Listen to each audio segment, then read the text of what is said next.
name is Jay, and we just wanted to go around and just introduce ourselves. So I guess we wanted to just know your name, your residence, like where you live, and one question is, what is one thing in your perfect world? If you can imagine a world where everything is perfect, what is one thing that you see in that world, or that you want to see in that world? So my name is Jay. I grew up in the Bronx. I live in the Bronx currently. And one thing that I see in a perfect world is a world where housing is a human right for everybody, in theory and practice. And I go to my left.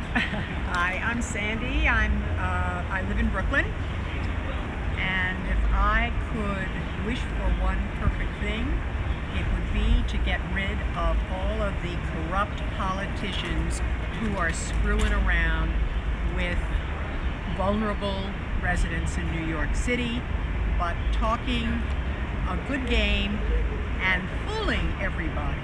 So we need to get rid of them. 35, I believe, of the council members are being termed out, and I highly regard and hope that people will do their due diligence to get the right, more honorable people in place. Amen to that, sister. She would. Hi, everybody. My name's Amir. I'm a journalist and a community organizer. I'm from Queens, born and raised. If I had a perfect world, I would think everybody would get exactly what they put in. The harder you work actually means something, rather than the people that work hard are the ones that tend to get screwed over, and the ones that who don't work hard are the ones that end up rich. I would like to see a world where the opposite. Someone like my father was able to, who worked over 60 hours a week, was able to live a life that's comfortable, that's not always one step away from poverty. That's my perfect world. My name is Marty Halassa. I'm a lawyer, now essentially a tenant organizer and a professional figure skater. And if I had my druthers, I would like community control of land use. So whether it's, NYCHA tenants having the ability to self-determine their own destiny and to keep on living in affordable housing, whether it's small businesses that have affordable leases, whether it's our public gardens are not given to luxury and nonprofit development, but that the community has final say in land use. Hi, my name is Louis. I live in Queens, and I think in a perfect world, the government would work for the people and not for people at the top, work for all people, that the people would have a final say in what happens in their own lives, and that we would end the corrupted role of money in politics. Hi, my name is Vera. I live in Chelsea housing, and what I would say is we all come from somewhere, and we have different incomes, and this is what I am with a fixed income. So I like the politician to think about it for the other people, not just for us, which we'll know in New York or the White House, they're all corrupted, and somebody should stop and just think something about us, because their votes count, and if they need us for the votes, so somebody better step in and help us, and then we'll vote for them. Thank you. All right, awesome. Thank you, everyone. So those are all things that we can have. I believe we can achieve those things, honestly. I always go by a saying that says, everything is impossible until it is done. So anything that seems impossible now is definitely possible with the right will and the right power and the right determination. So thank you for sharing. So I guess we'll just move along. So today the topic is political betrayal, right? So Fun topic. right. So I guess, let's go around again and just kind of share. We want to define what that is. What is political betrayal? Because we want to really be on the same page about the conversation. So I guess the best way to do that is to really go around and just share what is political betrayal to you. What does it mean? You know, how can you define it in your own words? Or what are some words that come up to you when you think of betrayal and political betrayal? So it could be popcorn style. Anybody can start. No, I wanted to say something about the SBJSA, Small Business Job Survival Act. So City Council, it's been in City Council for 30 years. They refused to pass it, but they recently passed a slew of like do-nothing legislation that would not help business owners stay in their spaces and storefronts. But the SBJSA would, because it would mandate by law that business owners have an affordable lease. When all the small businesses are basically dying. So if we had an affordable lease and the right to renew that lease for 10 years, we would be able to survive. But instead, they passed bills like to collect more data, to open up a registry, like all this stuff that doesn't, that will never really help small business owners. So to me, that's political betrayal. What's even worse about it is that the general public doesn't really understand that this is kind of what they're doing. So it's even more betrayal. So that's what I think political betrayal is. So political betrayal, where do I even begin? Well, let me pause. Sorry. So thank you, Marnie, for sharing. What I wanted us to really focus on is really examples we can share later. I think examples is really important, but I think examples is something we can talk about after we try to define as a concept betrayal. At the simplest, most simplest form. What is betrayal to you? It doesn't have to. Not an example. Just as a concept, as a definition. Synonyms that pop up. Yeah, I'll start off. For me, a backstabber comes to mind when I think of betrayal.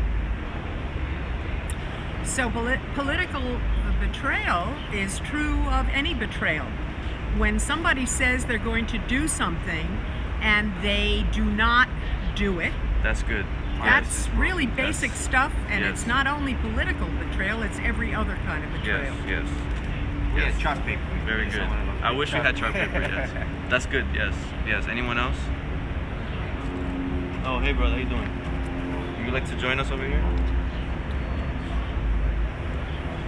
Can you introduce yourself? We went around in the beginning just to introduce ourselves. Name, Dominic. residence, and one perfect thing that you would like to see. One thing that you would see in your perfect world. Dominic Roswell. Came here all the way from Brooklyn. I'm a resident of Albany Houses in Crown Heights, Brooklyn. And what was the last one? What is one thing that you imagine or that you want to see in a perfect world?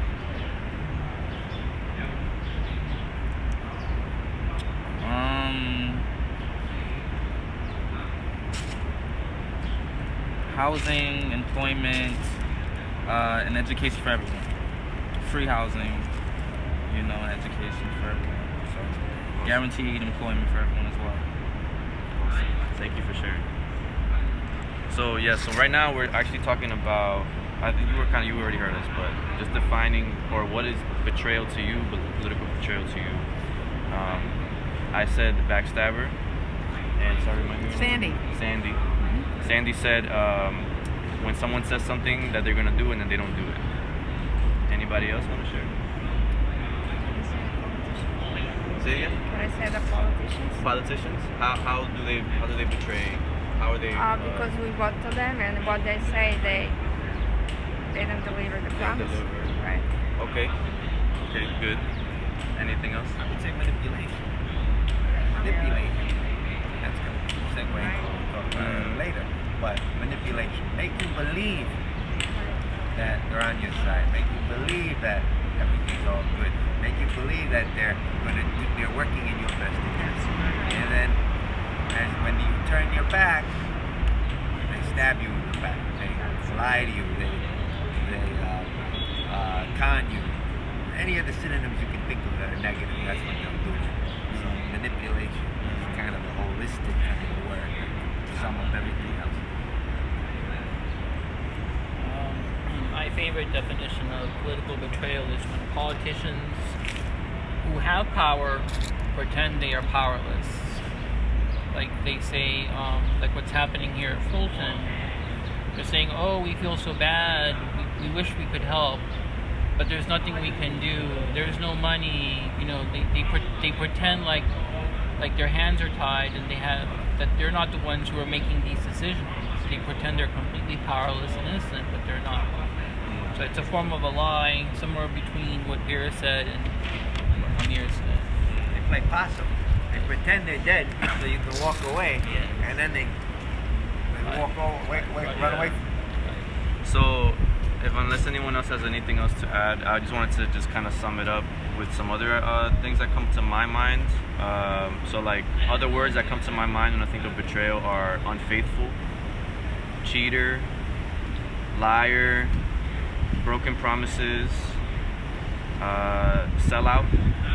And, you know, when we add the political nature to that word of betrayal, we come out with politicians not delivering on promises, politicians being bought out by corporations, being bought out by real estate interests, even though they're saying that they're in the interest of working class people or poor people or people that want jobs, like, when in reality they're being paid by the very same people that don't want them to do those things for the people. It's also this kind of madness about power. It's power trips.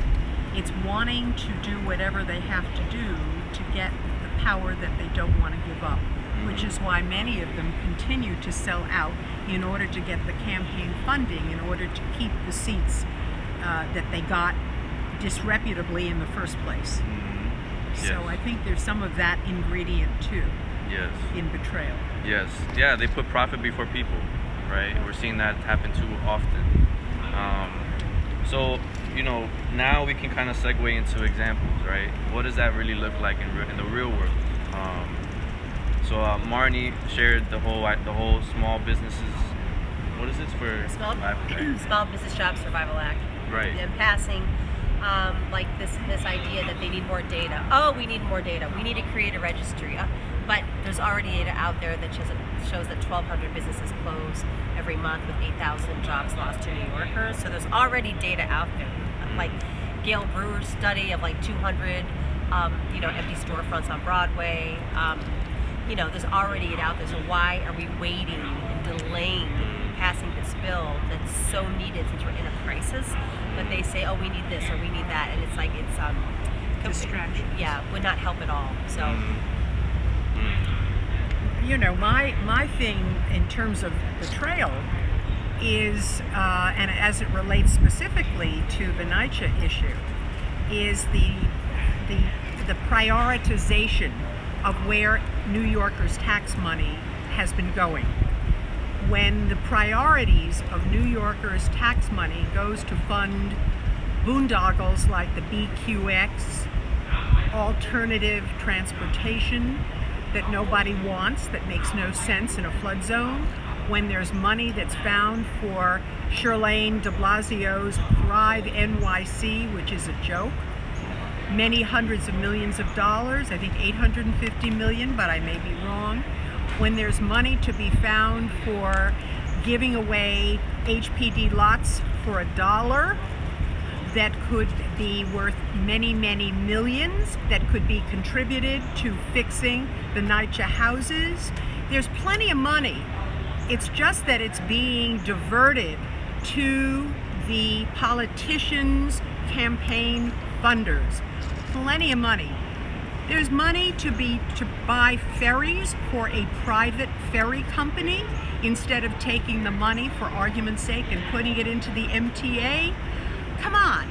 There's so much money in New York City, it's an outrage that money has been diverted to real estate pals, to big real estate, to Rebney, to all of those other interests, instead of going to do the moral thing, to fix the lead in the water, to fix the mold, to repair and restore these houses. In New York City, the biggest slumlord of many slumlords is Bill de Blasio. And it's bad enough that it has continued. What makes it worse is that he hasn't been arrested. So, just my opinion. You got a situation where I don't know if anybody knew. You wanted to say something? It's true. Yeah. But if you, to your point, if you here's a fact. There's almost 60,000 New Yorkers in homeless shelters tonight. It's a fact. The city over 10 years has spent close to $1 billion in sheltering them. You can fact check me on this. In sheltering them in these motels and all these other places, and using these nonprofit companies to be the ones that charge the city $20 for a roll of toilet paper. And that's right. why it cost up to $1 billion, That's right? right. The city, in turn, could have just built housing, or even just gave the people the money to get housing in the private sector if they Totally. wanted, instead of spending $1 billion. So what does that tell you about the nature of the system we're living in? That if there's a solution, you could have just, you have no problem spending the money, but you can't give it to the people themselves, or you can't invest that in building more housing. You can't give them even public housing units that are just sitting empty. You won't give it to them there.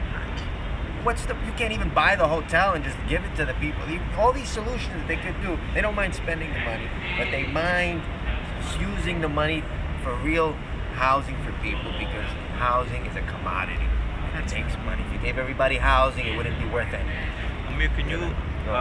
Amir, can you talk about RAD? Because Amir's a journalist and he has been writing a lot about RAD as a program that I would throw under the examples of political betrayal. So if you can just Yes, share a little. my pleasure. I'm sure people know about it, but I think just to be on the same page. Do we all, any ideas before I go into my spiel about RAD? Any ideas what RAD is? I want to say that we had a right to RAD, what was the name? Ocean Bay. Ocean Bay, which they convert that. And what I would say is like a jail. You're not allowed to go when you want to go out.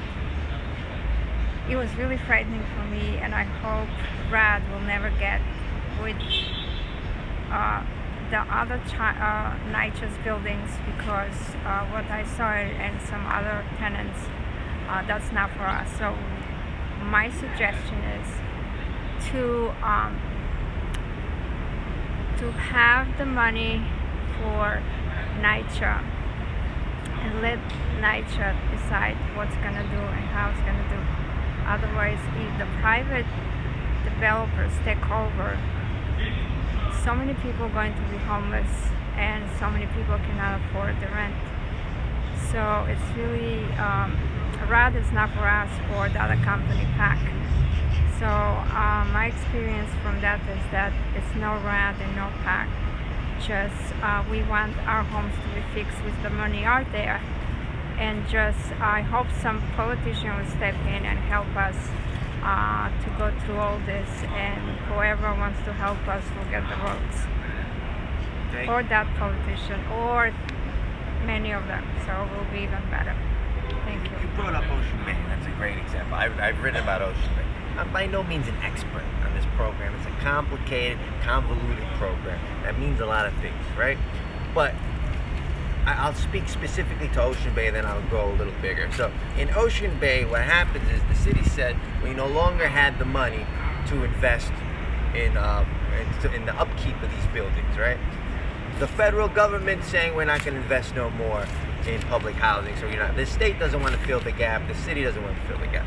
So the federal government uses HUD uses RAD as kind of what's the word I'm looking for? An incentive to say, listen, we're not giving you any other money, but this is the best option out of bad options. You're either going to the buildings are going to deteriorate, or you can seek for the first time private funding to rebuild the buildings and maintain the buildings and whatnot, right? So in Ocean Bay, what happened was it didn't only just get a RAD conversion, but it also got a lot of money from FEMA in order to repair the damages of Hurricane Sandy. So a lot of the repairs that they've been showing you how great, and Ocean Bay has been used as the model throughout the country as like a success story, was not just because they had access to the private sector and in which they could get private funding to do all these maintenances, but they were able to use FEMA money. So in that situation, Ocean Bay had a lot of money to repair a lot of things that they just couldn't do without on their own, or they couldn't just do just with the RAD alone, and they couldn't have done it with just female one, right? So that's been used as the model, but it's not a great model, and I'll tell you why. The city limits has just released data in which they said out of all the evictions taking place in NYCHA buildings throughout New York right now, Ocean Bay is #1 in evictions. It's not a coincidence, and by a large margin too. I'm not familiar. I know, Louis, you know what the by margin. double, I think. By double the second place. The second Yeah. place. Yeah. Double Browns. What was the second I one? think Brownsville? I forget. It was probably Brownsville, Brownsville. and I'm sure Yeah. there was a couple on that list that probably are going through rad conversions or proposed rad conversions. So, what does that tell you? Right? It's not working. Why is it that Ocean Bay, all of a sudden, against the RAD program, has the largest eviction rate? Now, I neglected to say this earlier, and I should have said this. What happens is it also takes the control away, the management of the building, from NYCHA and puts it to a third-party company. And in Ocean Bay, it's Wave Crest or something like that, right? And Wave Crest, notorious slumlord. Yeah. You can even go on their Yelp, and you can see the terrible reviews they got on Yelp, right? The Better Business Bureau has a whole bunch of complaints from Wave Crest. It's a shady company. When I was doing my research for Ocean Bay, and I tried to call Wave Crest, the management was very afraid to give me access to the buildings. They refused to give me a tour. They were less than cooperative because I was asking questions that were contradicting what they were saying to the rest of the media, who was celebrating this, right? So what has also happened is there's been a widespread media attack on NYCHA itself. And NYCHA is inherently corrupt, which it is. NYCHA is inherently flawed, which it is. NYCHA is inherently will be inherently mismanaged the funds, and there's the embezzlement and this and that. It's corrupt, which are all not untrue. But NYCHA's problems is happening to every single housing development in any big city throughout the country, every big housing authority throughout the country. And why is that? Because the federal government has refused to fund public housing. The first start was with switching to funding Section 8, and then funding Hope 6, and now they're funding RAD. It's a bipartisan agenda to destroy public housing. And then one of the fundamental things about RAD is that they're converting what is now Section 9 housing, which is public housing, to Section 8 vouchers, right? That's the key. With the Section 8 voucher, what can happen is that you can either stay in the unit of public housing, which is now managed by a private company, or you can take that voucher and go to another housing unit that is privately owned and managed. Technically, it's still a public housing voucher, but now they're removing people from the public housing building that is owned by the city and by the government. So by nature of that, I wrote in a press release I wrote with tenants that RAD is basically a care package for the real estate industry. I mean, they're converting everything from what is public to then private. They're privatizing everything. But this is one of the things that they say in their presentations to the community that they're not doing. That they're not privatizing, that they're not still own the demolishing. land. That's their argument. Yeah, I was sitting in a RAD like town hall a couple months ago, where in the presentation they said in 3 languages that they were not demolishing as one of the things they were not doing, and now we see that they are, or that they want to. So this is obviously a tactic, right? A manipulation, and they are manipulating people to thinking that what is happening is not what people are fearing, right? Which is displacement, which is rent hikes, which is tenant abuse of their rights. But it is happening. It has happened, and there's a record of it already.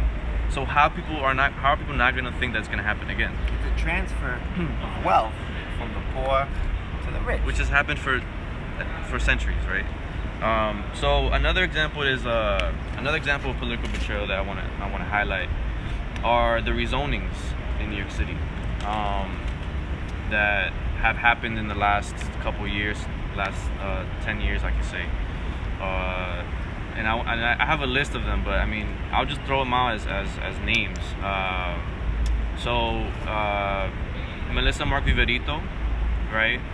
was a city council member of East Harlem in the South Bronx, and she voted for the rezoning of that area. And we're now seeing, and she's running for Congress, and we're now seeing the gentrification sweeping those areas. We have Daniel Drum in Jackson Heights in Queens. We have Carlos Machaca in Industry City. We have Letitia James in pushing for the Barclays Center in Crown Heights. We have Idanis Rodriguez in Inwood. We have Margaret Chin in Chinatown, I think I want to pause there because Margaret Chin is a Chinese woman, right? A Chinese woman who's a city council member of Chinatown, and she is acting against the interests of working class people in Chinatown by pushing a rezoning there.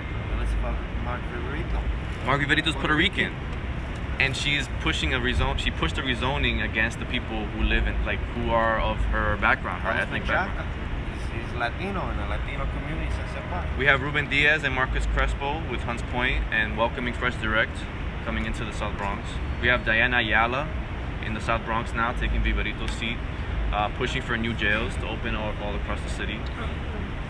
Jerome Avenue in the Bronx was pushed through partly because the nonprofits in that area, they actually compromised a deal with the city. So I'll just say it really quickly. So there was a push in Jerome Avenue. I'm from the Bronx, so I live close to this area, and I was actually part of a group called People Power Movement that was pushing against that rezoning. So nonprofits in this area have a lot of pull in the Bronx, and they get a lot of funding from the local politicians in the area. And so they were pushing not against the rezoning, but more like, let's make the rezoning work for the community, which in reality, in my opinion, doesn't work that way. So what happened was, in the end, the nonprofits made a deal to give up the rezoning fight, right, which was a crucial part of their agenda, you could say, in order to get what we now have is called right to counsel, which is what tenants have now in terms of housing board. They can get legal representation paid for by the city. They give you lawyers when they kick you out of your apartments. Right. That's so which is caused by the rezoning that they gave up. Well, it recognizes that there's going to be problems, right? They recognize there's going to be displacement, so they say, "Here, take a gift bag, guys. You're on your way out." Yeah. So they compromised, right? They compromised. That's what I wanted to really get to the point of. Can I say something about this rezoning matter, because I've done a little bit of studying about it, and while Bloomberg certainly kicked off the concept of rezoning with inclusionary housing, everybody needs to understand that de Blasio, with his black wife, the ultimate progressive he would have you believe, he was the one that initiated the mandatory inclusionary housing, the MIH/ZQA, Zoning for Quality and Affordability. That's very important to understand, and that was in 2016. And why it's important is because it's the excuse, it's the cop-out when these rezonings go through, and when the speculative real estate that is entering into all of these communities, whether it's Crown Heights or Sunset Park or Inwood, that of course was Sterling example, etc. What happens is that they say, well, it's going to go through a public process. And the public process, which is the Euler process, is the biggest scam of all.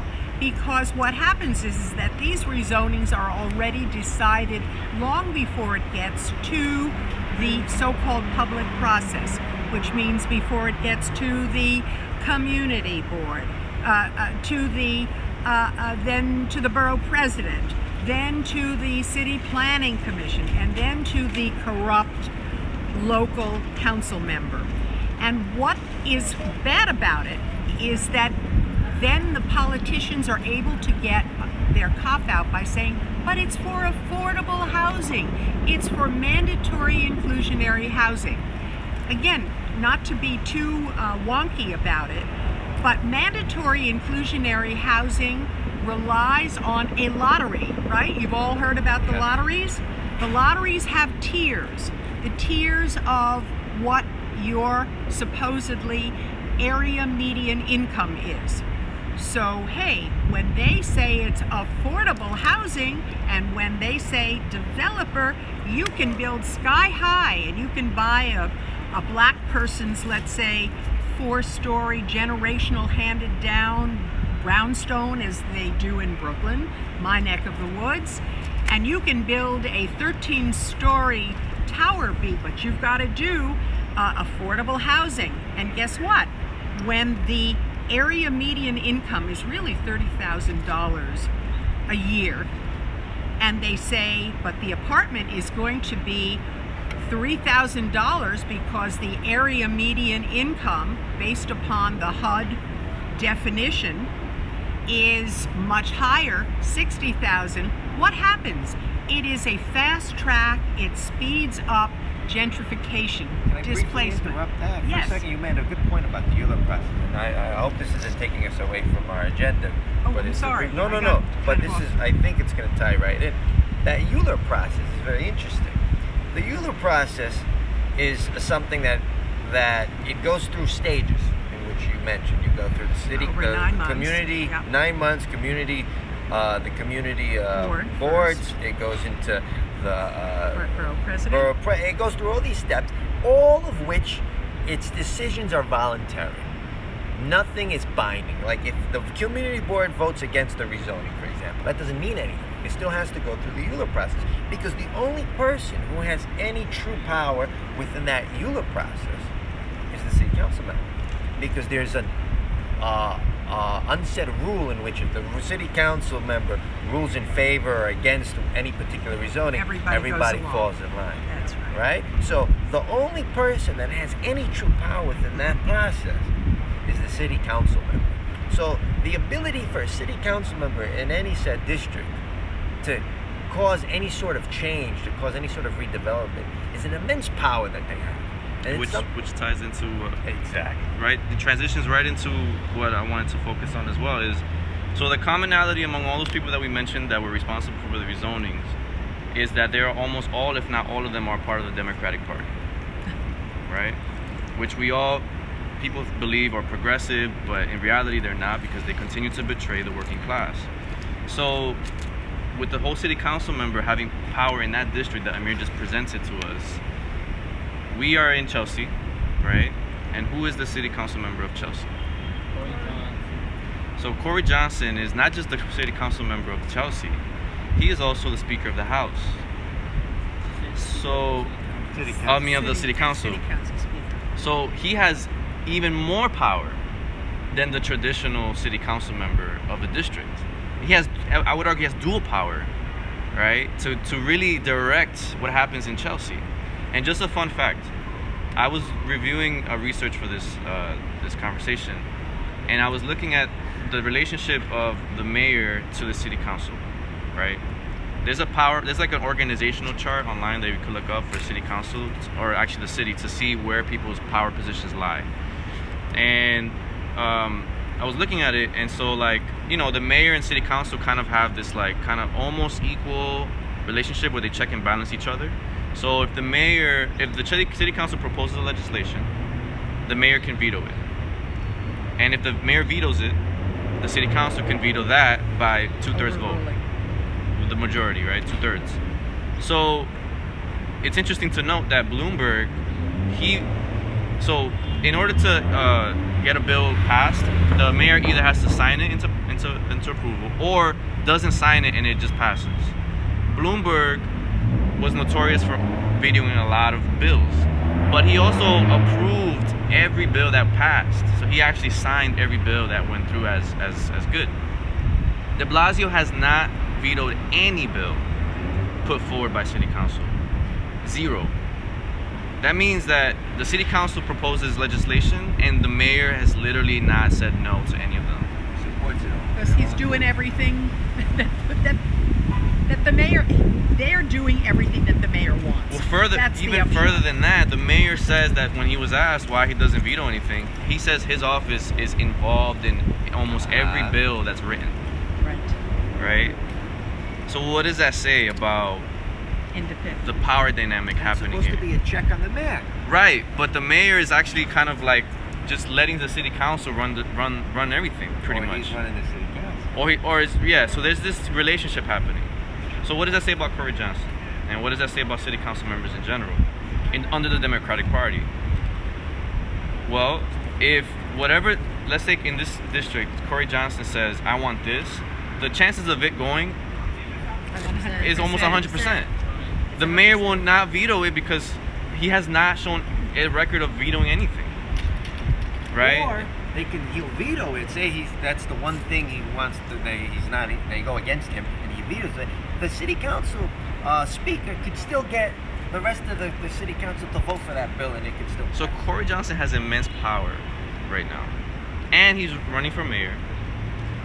Right? And we know that Mayor de Blasio has just come out of the presidential campaign, and he's not running again for mayor. So he has very little incentive, politically, to really appeal to almost anybody that isn't really pocketing his interests, which is the real estate industry. That Corey just takes over. So what de Blasio does, it Corey just continue. So how good is that for the city again when it's the same thing? Right, So we can argue it's the same thing because he's still under the party, Right. the same party as de Blasio. And Corey Johnson actually received real estate donations to run for city council. And I was looking up the Real Estate Board of New York. They had released a press release congratulating Corey Johnson for Speaker of the City Council. And so I looked. Well, what about other city council members that they have? They have not mentioned any other city council member in any press release besides Corey Johnson. Why him? Why he? Why is he so special?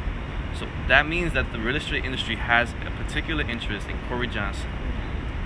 Just off of that press release I read, was a brief 2-sentence press They're release. putting their money on him. Right, they're betting on him. Why are they betting on him? That's a big problem for tenants. Brad is probably with him already. So. Well, he's not even against RAD. He has not publicly said he's against RAD. He's against the demolition. But see, this is another manipulation. This is another betrayal. Distraction. They say they're against a demolition. They're not against a program that proposes the demolition.